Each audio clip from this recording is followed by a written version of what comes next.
This podcast is a member of the Place to Be Nation family. Visit us at placetobenation.com, the only place to be in your pop culture world.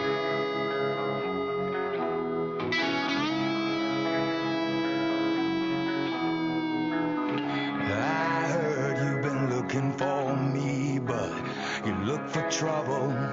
You're gonna see that your words are dangerous. Your talk is cheap. So now I'm standing here.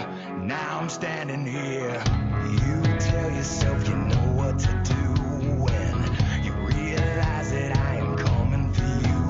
Then you'll change your mind and run like a child when you see me standing here. Now I'm standing here. Don't question my heart. Don't question the fire that burns inside. Place Me Nation, welcome back to another episode of Extreme Resurrection. I'm James Gruenberg alongside with Steve Riddle. Steve, how are you doing tonight? I am doing good. I'm glad to be back here for another go-around as we are kicking off the road to WrestleMania for ECW. Yeah, we are on the road to WrestleMania. We are past, we just finished, closed out No Way Out 2007 on Sunday. And so these seem to be very good. These two episodes seem very, very good, and what direction we're leading into for WrestleMania 23 in Detroit. Definitely. So let's get into it. This is ECW from San Diego, California, February 20th, 2007. We open up with a tribute to Mike Awesome, who passed away.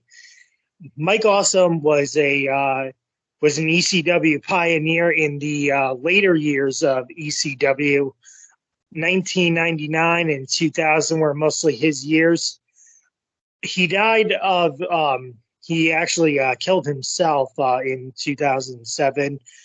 It would be a string of there would be a string of pro wrestler deaths in 2007, but this one I remember was like the beginning of what is to become of some of the pro wrestlers who would pass away in 2007. I have a couple of fond memories of Mike Awesome. Mike Awesome was the one who defeated Tanaka and Taz for the ECW title on Taz's last night with the promotion, where Taz lost the triple threat match, so he would lose the ECW title, and that would be Mike Awesome winning and becoming the new ECW champion. When he signed with WCW, he made an impact with Kevin Nash in the New Blood. He attacked Kevin Nash and gave him a power bomb, and then he would throw a Chris Kanyon off the cage at Slamboree 2000 during that triple triple threat match between DDP, Jeff Jarrett, and David Arquette. He would have some runs as different gimmicks, but I don't think WCW really knew what to do with him. He would end up being a tag team with Lance Storm, and being in Team Canada for a while as well. So they would finish up WCW in a tag team, and he would make an impact in WWE as well. He would powerbomb Rhino to become the WWE Hardcore Champion at Madison Square Garden during the Invasion angle. So he had a big impact in all three companies, but it only seemed that like ECW knew what to do with him. What do you think, Steve? And what are your memories of Mike Awesome? Yeah, I agree. It was actually 3 days before our show tonight on February 17th that he died, and like you said, committed suicide. Which reading up on that, I think they said he was going through some personal problems. He was going through a divorce, and that really messed with his mind. But I mean, you figure, given the punishment he's done to himself over the years, that probably had a hand in it as well. I don't remember a lot about his about Mike Awesome. I didn't watch ECW back in the late '90s. I didn't watch it on TNN, but I do know he, like you said, he was a major force back then during those the later era when he won the title and had that great series with Masato Tanaka, which had carried over from when he was in Japan. And then, like you said, when he showed up on Nitro and attacked Kevin Nash while he was still champion, he was still ECW champion. I remember watching, I watched him in 2000, kind of watching back here on my little chrono watches here. And, early on, he looked really good. It wasn't until like the summer when they started pairing him up with those gimmicks like the fat chick Thrilla and that 80s guy, that 70s guy, that I think he lost a lot of momentum. And then, like you said, then he came to the WWF as part of the Invasion. He, won the Hardcore title. And then after Invasion, he really kind of just disappeared. From there, and then he popped up at One Night Stand 05 in that really fun match with Tanaka. And I think a lot of people thought he might get rehired because of it, but he never did. He just kind of disappeared again, and then we didn't hear about him until his passing, which is unfortunate. And you mentioned how it kind of this begins an unfortunate trend that we'll see here through 07. We touched on it, a couple of episodes when Bam Bam Bigelow passed away. Now Mike Awesome. And it's only going to unfortunately get worse, and it's going to really hit the nadir come the summer, which we'll get to. But a sad loss for the business. Awesome will always be remembered for his ECW run, and I think just a guy that had all the potential in the world, but just between the bad gimmicks and WCW and just kind of disappearing in WWF, and never panned out for him, which is kind of unfortunate because he was a guy that I think definitely had a bright future had he been able to get a good, get a proper push in either of those two companies. Yeah, I definitely thought if Mike Awesome stayed around in WWE for a little while, but I think he could have been like European champion, if that title stayed for a little bit while longer.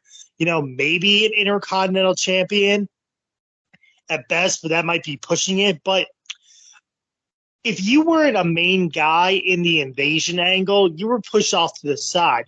Mike Awesome had that 1 month run where he was hardcore champion, and then at Invasion, even though he comes at the losing end, he opened up the Invasion pay-per-view, him and Lane Storm versus Edge and Christian. But then, he gets put off to the back burner with the Arrest the Alliance members who aren't like Booker T, who aren't Rob Van Dam, and and he would just be there just to be like a guy to beat up The Rock if Booker T needed help, or if Stone Cold needed help. Mike Awesome was just running out there just to cause disqualifications. He would be on some Sunday night heats and maybe just on one random Raw, but WWE did not really know what to do with the Invasion angle guys as well. So it's a sad loss for Mike Awesome, and it's a sad loss for the ECW world as well. Mm-hmm. So we get highlights of No Way Out that took place last Sunday before this ECW episode. Bobby Lashley versus Mr. Kennedy for the ECW title. Lashley gets himself disqualified after hitting Mr. Kennedy with a chair. So tonight's main event will be a triple threat match. Bobby Lashley versus Mr. Kennedy versus Hardcore Holly. I find it interesting that they are keeping Hardcore around for to be a contender for ECW, for the ECW championship, when he's lost in the past 2 weeks. So very interesting that they're still keeping up with Hardcore Holly on this one, but they also are keeping Mr. Kennedy in the picture as well, since he got it. He did not win the title, but he wins the match at No Way Out. Yeah, I don't know why Holly's in this match. I mean, I guess they just to throw him in there. But like I said, yeah, Kennedy, that match with Lashley and Kennedy at No Way Out was really just bizarre. It's for the ECW title, but it's not Extreme Rules. They have Kennedy win by DQ, which seems really, again, just I guess they kind of found themselves booked into a corner because they didn't want Kennedy to lose another major title match after losing to Batista at the Rumble. But obviously, you don't want Lashley to lose the title because you've got something big for him coming up here. So they kind of, they had backed themselves into the corner. They kind of, I thought, it was a lame way to get out of it. But I mean, if anything, they can, blow it off here on TV because you figure, again, Lashley's not going to lose to either Kennedy or definitely Holly at this point. No, so it just advances the storyline, and at least Kennedy gets gets a rematch. But again, it's with Hardcore Holly in a triple threat match.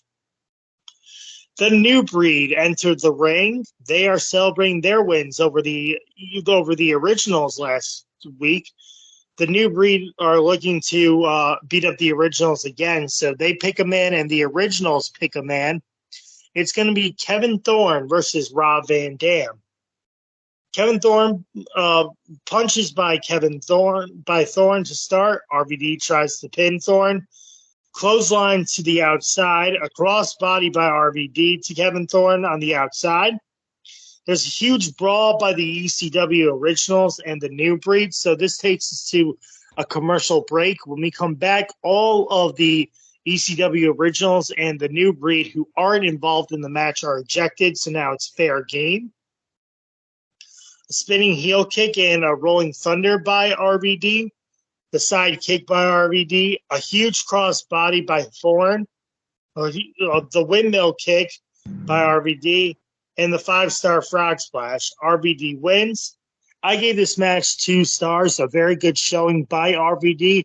And, Kevin Thorne does a really good job, too, in this match as well. So I gave it 2 stars. Yeah, I gave it 2 1/4. I thought it was actually pretty good.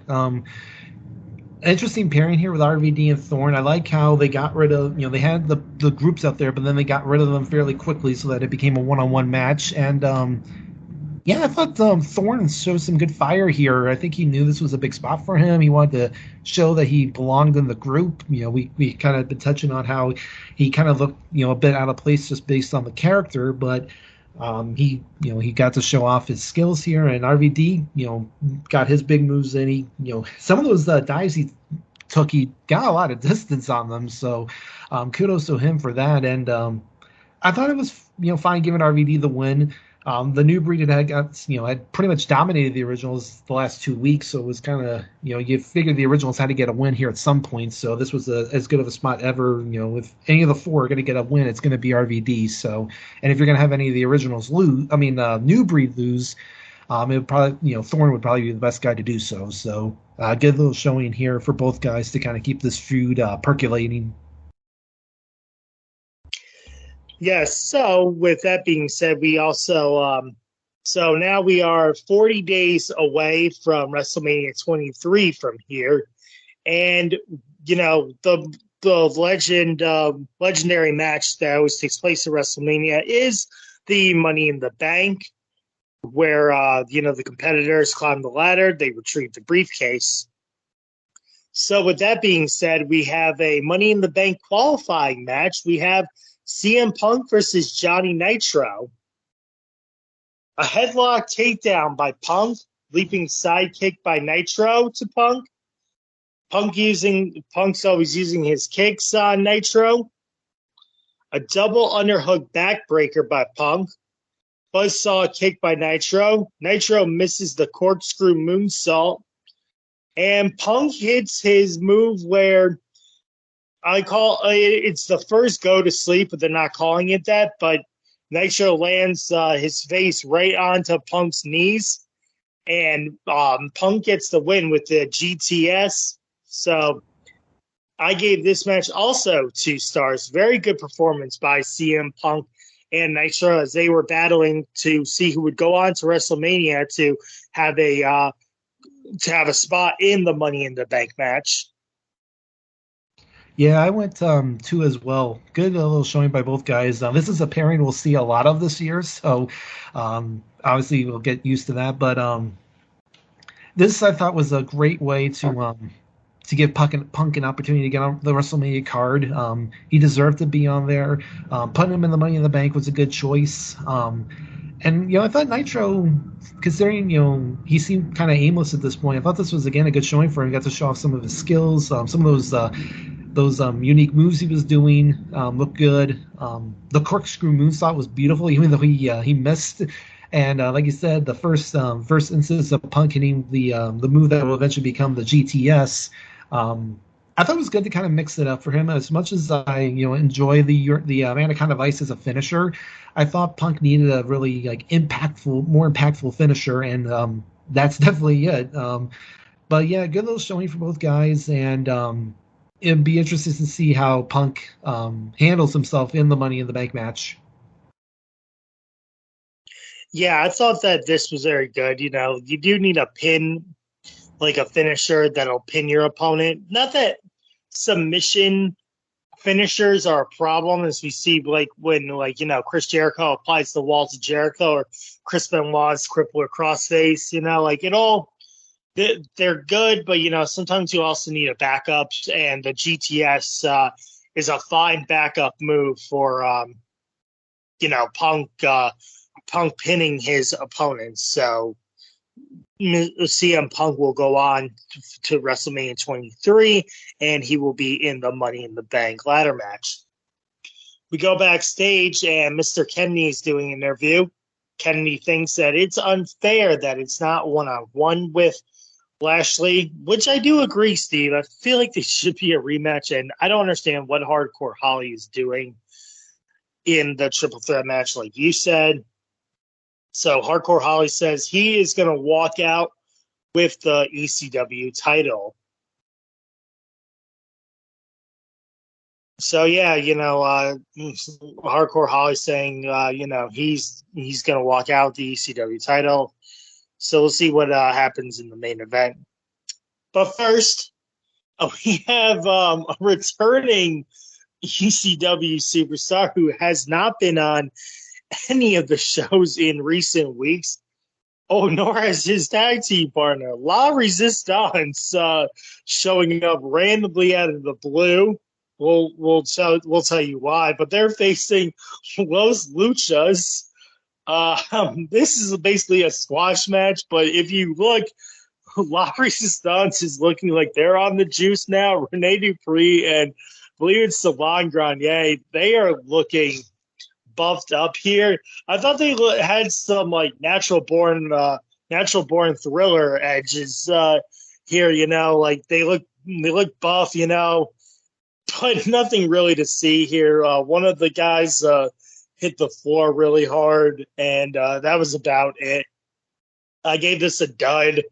It was just a squash match. I don't know why it's here, but other than that, nothing, Steve. Yeah, I gave it a dud too. I did not remember at all that Larez was here. Like you said, it seemed like forever since Dupree was on TV, and I mean Grenier had been on SmackDown at this point, doing the whole I think it was he was doing the Quebec ambassador gimmick or whatever, but they were going nowhere. I actually thought they looked pretty good in this little reunion here. I mean, they hit some, like you said, that one jobber took a nasty bump over the top of the floor, and then that little neck breaker combo they hit actually looked pretty good. But yeah, it's just really, really random. And you're right; they're both looking geeked up here. I don't know if this was the beginning of a run for them, or if this was just to kind of give them something else here. Because I mean, like you said, the match itself is, it's barely 30 seconds, and then you don't even remember Larez, winning because after the match, Snitsky comes out and just kills the jobbers with boots. So you don't even, it's really more just to kind of, it gives Larez a win, but it's more about Snitsky coming out at the end. So just, I don't know. Our buddy Tim Capel would say, what are we doing? Yeah, and then as you said, Snitsky comes out and he just kills the jobbers with the boots. But Snitsky is still looking to make that impact on ECW. So hopefully we get him in as well. See what Snitsky brings to the table. Hopefully he'll have his first match as we chug along these ECW episodes. Mm-hmm. Before we do get to the main event, we have a Hall of Fame announcement for the class of 2007. Mr. Perfect is going to be inducted this in for the class of 2007. So, very nice touching that Mr. Perfect got into the Hall of Fame in 2007. I remember that Wade Boggs had inducted him, and it was always a great package with Mr. Perfect, showing him, doing that whole catching his own pass, hitting that home run off of Wade Boggs, and then like the darts, the diving board, and everything, and everyone talking about how he was Mr. Perfect and how he was perfect at everything. So, congratulations to Mr. Perfect getting inducted into the 2007 Hall of Fame. Mm-hmm. Definitely very well deserved, like you said. And I mean, right off the bat, this class of 07 is looking good because not only do you have Perfect, but of course, I think it was the week before we got the announcement of the first inductee, which was, of course, Dusty Rhodes. So already shaping up to be a pretty good class. Yes, indeed. And, as the weeks roll by, we'll get more inductees into the class of 2007. So, with that being said, it is time now for our main event. It is the ECW title triple threat match. And there are no disqualifications in this triple threat match as well. It is Bobby Lashley versus Mr. Kennedy versus Hardcore Holly. Lashley goes after Holly, but it starts off, but he gets double teamed by Holly and Mr. Kennedy. Clotheslines by Lashley. Holly throws Lashley into the steel post. A belly-to-belly suplex to Holly. A backdrop to Kennedy. A double vertical suplexes on Holly. Double vertical suplexes. Holly kicks a chair into Lashley's face. The Alabama Slam by Hardcore, but Kennedy stops the count. Kennedy hits Hardcore Holly with a steel chair by accident. A suplex to Kennedy by Lashley for the win. I went 2.5 here, Steve. Very good triple threat match. And, of course, the fans go bananas when they see Bobby Lashley put on a performance here. With that no disqualification, the chair came into play as well. So, Hardcore Holly throwing Lashley into the chair face first is always brutal, So I went 2.5 here. I went a 1.75. It was fine. It was, for the most part, a handicap match with Holly and Kennedy, double teaming on Lashley, though they did go at it a couple times. Kind of weird that, I guess I get why Kennedy took the pin, just because, even though he had won the match on the way out, so they're giving, let Lashley get his win back by having him pin Kennedy.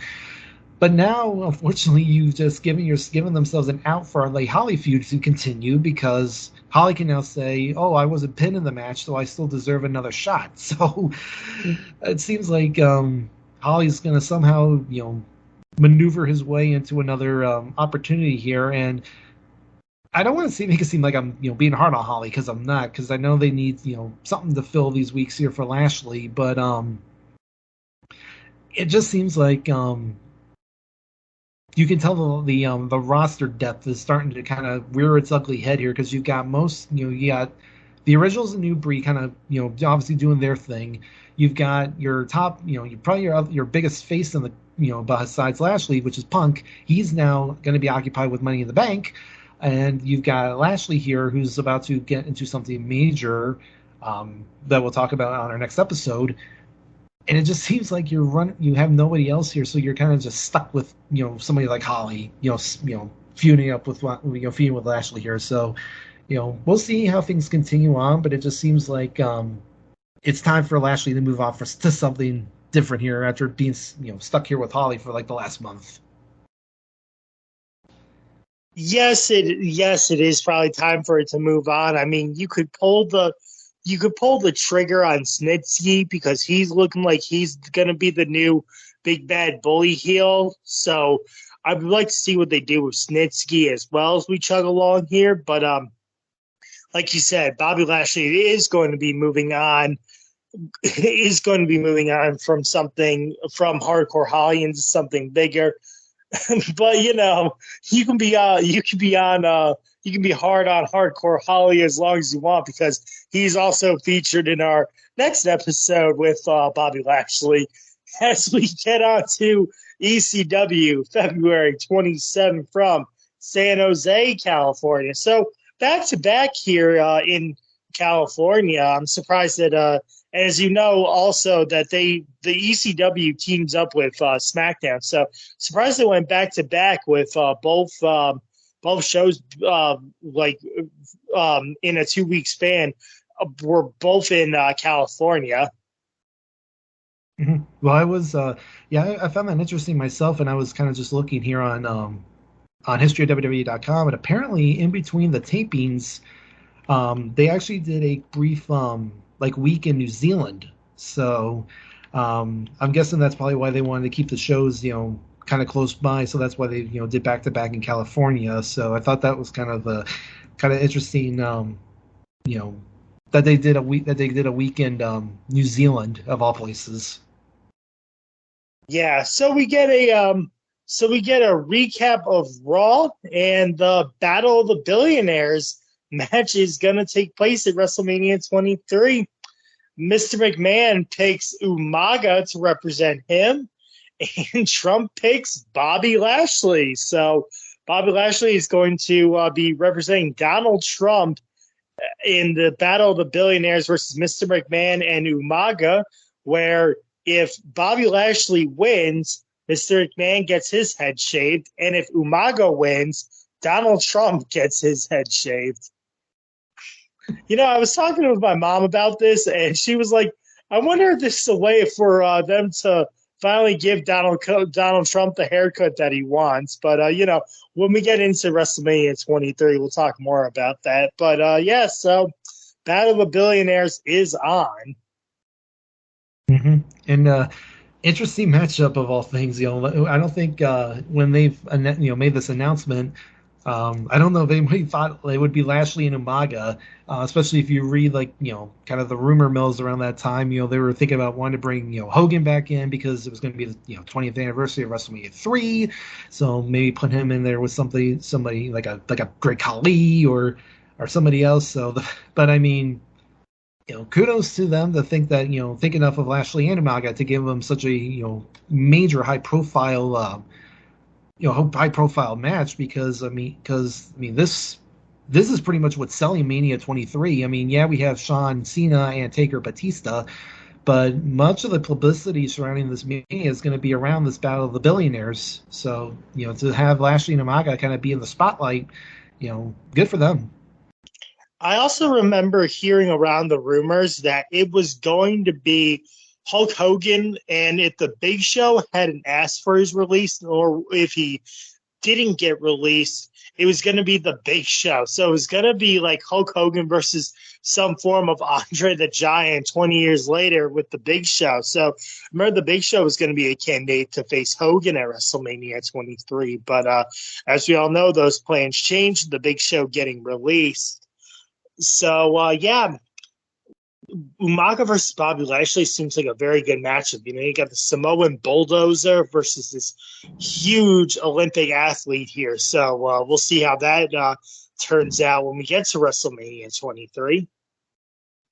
With that being said, we have another Money in the Bank qualifying match. This time it is Mr. Kennedy versus Sabu in an Extreme Rules match. So Mr. Kennedy is staying around on ECW, and he will get his opportunity to try and get into the Money in the Bank match versus Sabu. Kennedy misses an elbow, a baseball slide by Sabu, an airborne somersault by Sabu. Sabu jumps over the table to get to Kennedy. Kennedy trips Sabu into the steel chair. Sabu missed the guillotine leg drop. He gets the guillotine leg drop on Sabu, but he misses the diving leg drop onto the table. A DDT by Kennedy for the win onto the table. So he pins Sabu after getting DDT onto the table. I want a star and a half on this one, Steve. It was good showing by both, and a good showing by Mr. Kennedy at the end. Yeah, I went a star and 3/4. I thought it was a solid effort by both guys. Sabu gets to unload some of his offense. Kennedy hangs in there with him, and that bump Sabu took through the table looked nasty. I mean, he had to be hurting after that. Pretty obvious finish though. You knew with considering Sabu was in the heat of the Originals new brief that he wasn't going to be pulled from that to be in the Money in the Bank. Kennedy definitely felt like the better choice because he seems right now as kind of the odds-on favorite, because when you look at the match right now, you've got him, Punk, Edge, Booker, King Booker, and Jeff Hardy. So I mean, right off the bat, that's a pretty good grouping. Now there's still 3 spots left, so be interesting to see who fills them. But right now, it looks like if you're playing the odds in Vegas, that Kennedy's right now one of your favorites to win that match. Yeah, I was thinking that I was going for Jeff Hardy because I feel like he or Edge is like the master at the ladder matches, so I was giving the advantage to them. So we'll see what happens as we chuggle on to see who gets into the money, who are going to be the last 3 competitors to get into the Money in the Bank. So now we have, first off, we have Mr. McMahon arriving to the ECW arena. And then we go right into another match. It is Balls Mahoney versus Matt Striker. The signature punches and a clothesline by Balls Mahoney. A huge diving leg drop by Balls Mahoney to Striker. But Gene Snitsky comes out and he destroys both competitors. Not only does Balls Mahoney get a big boot, but also Mr. Kennedy gets a big boot as well. I want a dud on this one as well because it's just for Snitsky to come out and wreak havoc on the ECW roster. Yeah, I want a dud too. Again, just again, another, this match barely even goes, doesn't even go a minute before Snitsky comes out. Funny seeing Striker and Balls again facing off. We've seen these guys, go at it how many times now? But yeah, again, just another reason for Snitsky to come out and just lay waste. And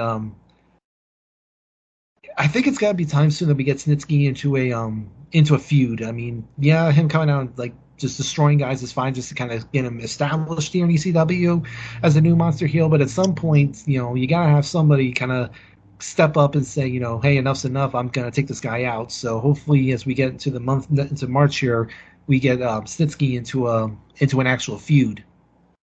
And please do not let it be Tommy Dreamer for a month, just getting his butt kicked every week like he did with the Great Khali. I'll take anybody else. I'll take the Sandman, or I'll even take Sabu. But just don't let it be Tommy Dreamer getting his butt kicked day after day. Speaking of Tommy Dreamer, we go into our New Breed versus ECW Originals match of the week. It is a tag team match this time. It's Marcus Corvan and Kevin Thorne versus Rob Van Dam and Tommy Dreamer. Backflip by RVD, a hip toss by Tommy, tags to both Kevin and RVD, split-legged moonsault by RVD, rolling thunder. Tommy dives onto Kevin. And surprisingly here, Steve, Sandman Kane's aerial and Elijah Burke pushes RVD to make him drop before he gets the frog splash. And then Kevin Thorne delivers the kiss of death. I went 2 stars here, Steve. I thought it was a very good showing by both teams here. But really, the surprise of the night was that they let Sandman Kane aerial. Yeah, I went 2 stars as well. I thought this was a solid little tag match. Thorne and Corvan looked pretty good as units, as of course do RVD and Dreamer. And yeah, the fact that was and Sandman wasn't soft on that shot. I mean, he got aerial, clear on the ass there. I mean, she took it like a champ. Thorne gets a little, heat back after, he puts RVD over last week, and here he gets the win over him this week, thanks to, little assistance from Burke.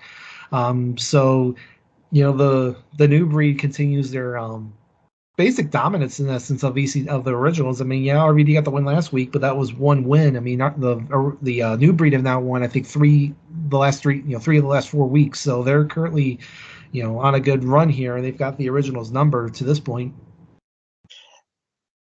Yeah, so I think it was back after this match ends that Mr. McMahon makes the announcement that in tonight's main event, Bobby Lashley does not defeat Hardcore Holly under 5 minutes in that steel cage, then Hardcore Holly becomes the ECW champion here. So Bobby Lashley is being punished by Mr. McMahon for the fallout of Monday night, saying that if Bobby Lashley does not defeat Hardcore Holly in 5 minutes or less, then Hardcore Holly becomes the ECW champion.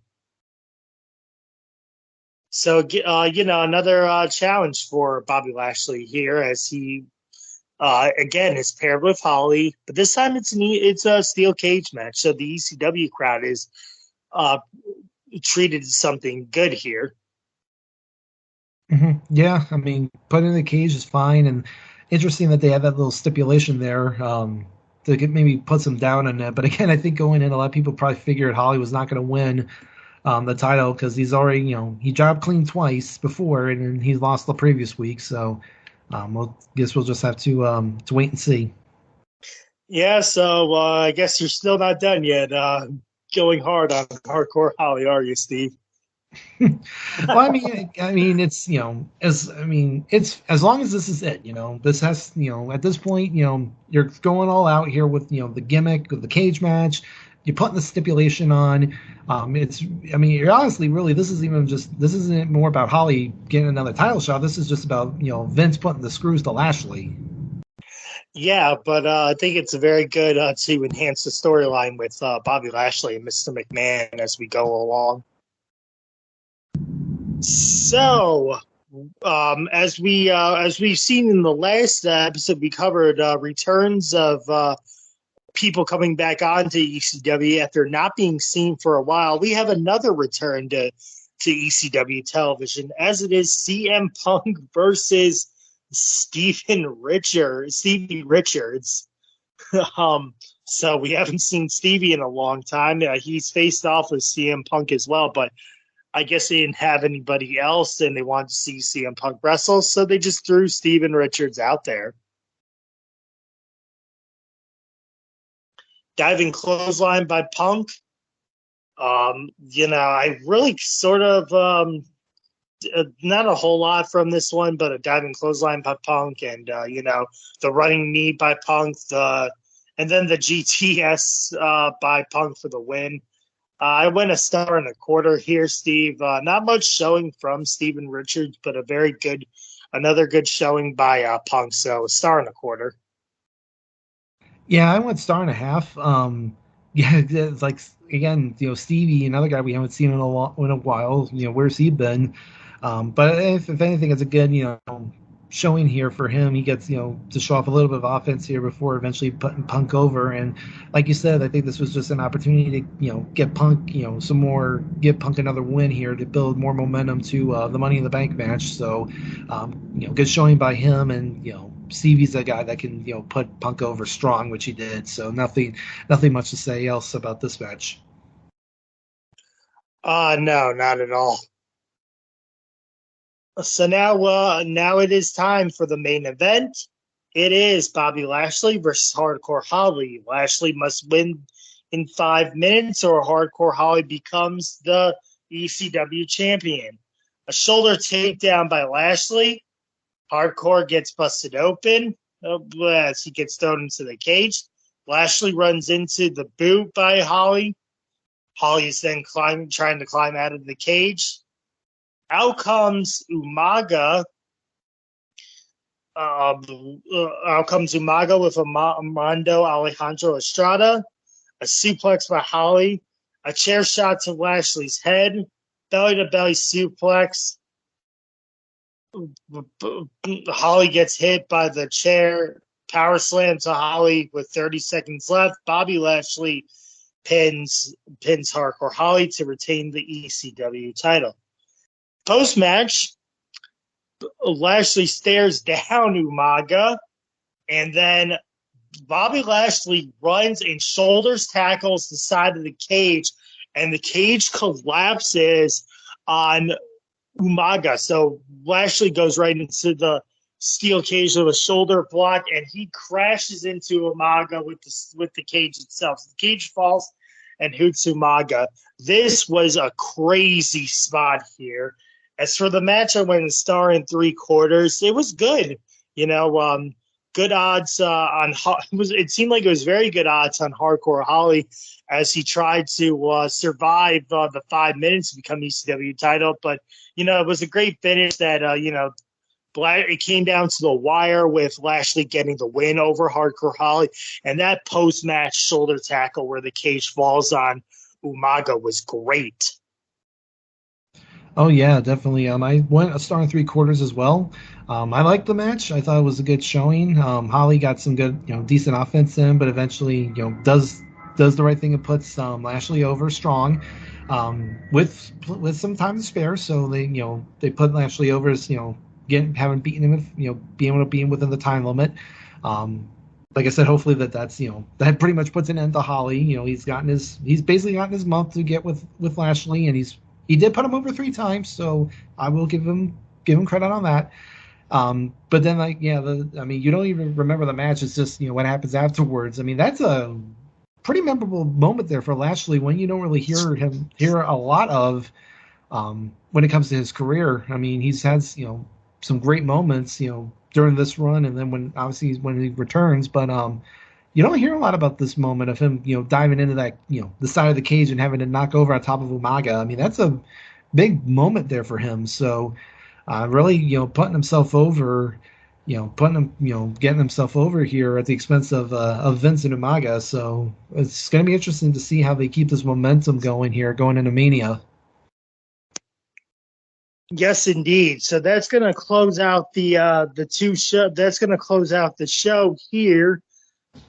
So the road to WrestleMania is in effect. We still have some more Money in the Bank slots to fill in as well, but and we have to see where the ECW Originals versus the New Breed feud is going to go.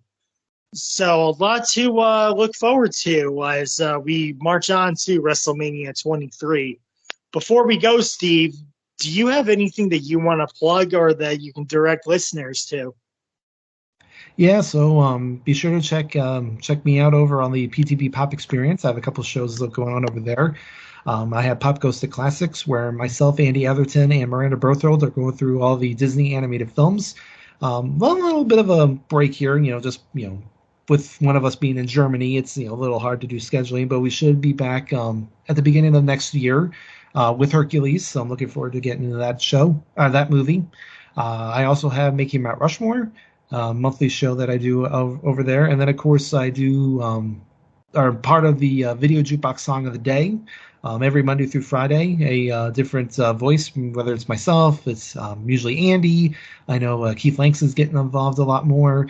We basically live watch a music video and then just talk about it. So we've had some great videos to this point. This month we have 2 great theme weeks. We have Guardians of the Galaxy week, where we're talking songs from those 2 soundtracks. And then, of course, as we get towards the end of the month, we will be doing, of course, a Christmas week. So lots of good Christmas songs to look forward to in that. You can usually find me over on the PTB Facebook page. Lots of great discussions and over there. When we get to next year, we should have have a new tournament coming up here soon. So be on the lookout for that, and be sure to check out everything else, not just the Pop feed, but also on the North-South Connection feed, which also houses the Jenny position. Yes, thank you, Steve, for directing all the listeners to everything that the Place to Be has to offer in one of our four channel stations of podcasts. As for me, recently I just did a Laugh in Theater with Andy over on the Place to Be Pop feed. So by the time this drops, hopefully that drops as well. We did Office Christmas Party starring Jason Bateman and Jennifer Aniston, where Jennifer Aniston is looking to close out her brother's company account. And so this guy just basically blows his budget on like this huge, big holiday Christmas party, trying to land one major deal. And it was very, very funny. So be sure to listen to that as me and Andy give our take on that. Well, that will do it for us here on Extreme Resurrection. I'm James Gruenberg. He's Steve Riddle, and we will see you next time.